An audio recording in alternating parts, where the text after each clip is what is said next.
अस्सलाम वालेकुम, welcome back to my channel. आज मैं आप सबके लिए बीफ टिक्का कढ़ाई की रेसिपी लेकर आई हूँ। इसे बनाना बहुत ही ज़्यादा आसान है। ये कढ़ाई बहुत ही ज़्यादा मज़े की बनकर तैयार होती है। आपने इस रेसिपी को एक बार लाजमी ट्राई करना है और मेरे साथ अपना फीडबैक कमेंट्स में ज़रूर शेयर करना है। चलें जल्दी से रेसिपी को स्टार्ट करते हैं। ये मैंने एक कढ़ाई ली है, उसमें मैंने हाफ कप कुकिंग ऑयल डाला है। ऑयल हमारा गर्म हो गया है। अब मैं इसमें 1 kg बीफ डालूंगी। बीफ को मैंने छोटे छोटे क्यूब्स में कट कर लिया है। बीफ को हमें अच्छी तरह से ऑयल में पका लेना है जब तक बीफ का सारा पानी ड्राई हो जाए। अगर हम इस पॉइंट पर सारा पानी बीफ का ड्राई नहीं करेंगे तो आगे चल के कढ़ाई में आपको एक बीफ की स्मेल आएगी।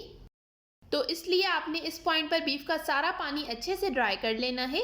अब मैं इसमें साबुत गरम मसाले डालूंगी, 2 तेज़पत्ते, दालचीनी और 2 बड़ी इलायची। बीफ का तकरीबन सारा पानी अब ड्राई हो गया है। अब मैं इसमें 1 टेबल स्पून लहसुन का पेस्ट डालूंगी। 3 से 4 मिनट तक मैं बीफ को अच्छी तरह से लहसुन के साथ पका लूंगी। बीफ का सारा पानी ड्राई हो गया है, लहसुन भी अच्छे से फ्राई हो गया है। अब मैं इसमें बाकी सारे मसाले डालूंगी। 1 टेबल स्पून नमक, 1 टीस्पून हल्दी, 1 टेबल स्पून लाल मिर्च का पाउडर, 1 टीस्पून साबुत ज़ीरा, 1 टेबल स्पून कुटा हुआ धनिया। यही सिंपल से मसाले हैं जो हमने यूज़ किए हैं।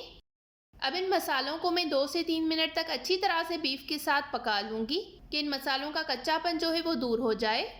आग इस पॉइंट पर आपने कम रखनी है कि मसाले जो हैं वो जल ना जाएं। मसालों को मैंने अच्छे से पका लिया है। अब मैं इसमें टमाटर डालूँगी। ये मैंने 7 से 8 टमाटर लिए हैं जिसको मैंने कट कर लिया था। टमाटर को अच्छी तरह से मिक्स करके मैं कवर करके रख दूंगी कि ये सॉफ्ट हो जाएं। टमाटर हमारे अच्छी तरह से सॉफ्ट हो गए हैं। अब मैं इसको अच्छी तरह से 4 से 5 मिनट तक भून लूंगी कि टमाटर का जो भी पानी है वो ड्राई हो जाए। अगर आप मेरे इस चैनल पर न्यू हैं तो चैनल को ज़रूर सब्सक्राइब करें इस तरह की और बहुत सारी न्यू और मज़े की रेसिपीज़ देखने के लिए।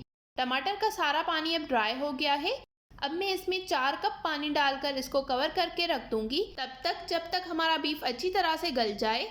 आप इस कढ़ाई को प्रेशर कुकर में भी बना सकते हैं अगर आपके पास कम टाइम हो तो। 1 घंटे तक मैंने बीफ को डिम आंच पर पका लिया था। बीफ का सारा पानी अब ड्राई हो गया है। बीफ भी हमारा अच्छी तरह से गल गया है। अब मैं इसमें 1 टीस्पून अदरक का पेस्ट डालूंगी और इसको अच्छी तरह से भून लूंगी। अब मैं इसमें 2 हरी मिर्चें डालूंगी जिसको मैंने फाइन चॉप कर लिया है। आपको कढ़ाई का लुक देखकर ही पता चल रहा होगा कि ये कितनी मज़े की बनकर तैयार हुई है।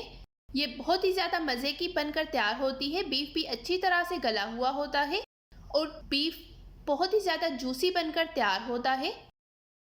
अब मैंने इसको अच्छे से भून लिया है। अब मैं इसमें 3 टेबल स्पून दही डालूंगी। अब मैं इसको 3 से 4 मिनट तक मज़ीद कुक करूंगी कि दही का जो है वो सारा पानी ड्राई हो जाए। हमारी बीफ टिक्का कढ़ाई बनकर बिल्कुल रेडी हो गई है। अब मैं इसमें 1/4 टीस्पून कुटा हुआ ज़ीरा डालूंगी, 1/4 टीस्पून गरम मसाला पाउडर, 4 हरी मिर्चें जो मैंने ऊपर से डाल दी हैं, थोड़ा सा हरा धनिया। दही का भी सारा पानी ड्राई हो गया है। हमारी बीफ टिक्का कढ़ाई बनकर बिल्कुल रेडी हो गई है। ऊपर से मैं इस पर थोड़ी सी बारीक अदरक कट करके डाल दूंगी। उसका टेस्ट भी बहुत ही ज़्यादा अच्छा लगता है कढ़ाई में। मैं उम्मीद करती हूँ आपको मेरी आज की ये रेसिपी पसंद आई होगी। अगर आपको मेरी ये रेसिपी पसंद आई हो तो इस वीडियो को ज़रूर लाइक करें, शेयर करें और कमेंट्स में अपना फीडबैक देना बिल्कुल मत भूलिएगा। आप इस कढ़ाई को नान के साथ भी खा सकते हैं या फिर चपाती के साथ या फिर तंदूरी रोटी के साथ भी सर्व कर सकते हैं। मिलते हैं एक नई रेसिपी के साथ, तब तक के लिए थैंक यू फॉर वॉचिंग। अल्लाह हाफिज़।